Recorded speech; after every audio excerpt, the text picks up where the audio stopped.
Andrew was detained by the police. And I got this information, by the way, from a credible law enforcement official out of Romania who knows what the hell she's talking about. He was detained by them pursuant to 5 search warrants that were conducted at different premises in Romania.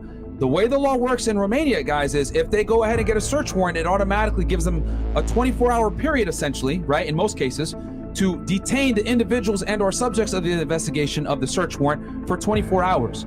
During that 24-hour period, it is on the prosecution and on the police to go ahead and gather more evidence to justify holding them for a period of 30 days, which can be all the way up to 180 days.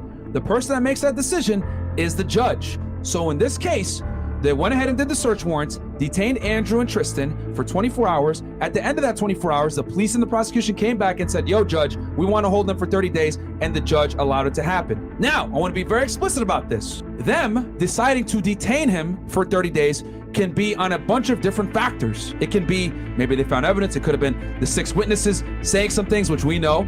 People have lied on Andrew and Tristan before. It could be the fact that they're wealthy, have money, have different passports, have the ability to flee, that they could be looked at as a flight risk. There's a multitude of reasons as to why they could have been held for this extra 30 days. But what I do know is that they're being held for that 30 days, and they may or may not be released in that time period. At the end of the 180 days, pretty much, the judge has to make some kind of final ruling based on the evidence that is gathered. And that can be something as small as the jail sentence is suspended, these guys are free to walk, all the way up to potentially 20 years with the charges that they're looking at according to Romanian law. From what I've seen, based on what occurred in April and what occurred here, quite frankly, my personal opinion, my professional experience from being a former law enforcement officer in the United States, this is a fucking fishing expedition, okay?